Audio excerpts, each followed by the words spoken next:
Erlijioa ikastetxeetatik ateratzeko erlijio dinamikaren barruan elkarretaratzea egin dute Bilboko hezkuntza sailaren aurrean. Administrazioa interpelatu nahi dugu zuzenki erlijioaren gaiari eusteko eta benetan ere ikastetxeetatik ateratzeko edo behintzat eztabaida hori garatzeko. Azken urteetan egindako ildo ideologikoen berrikuspenaren ondorioa da.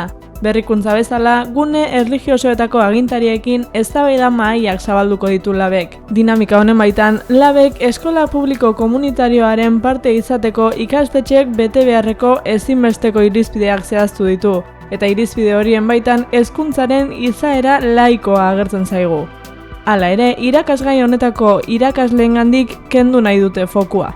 Realitate gordina da, kasu hontan, lan-zentrotan lan egite duten erlijio irakasleak, euren lan jarduna gainontzeko irakaslena, baina desente txikiagoa dela, lankarga askoz txikiagoak dituzte, eta jardunaldi osoan kobratzen dute, eta horrek sekulako taldeka sortzen ditu lan-zentrotan.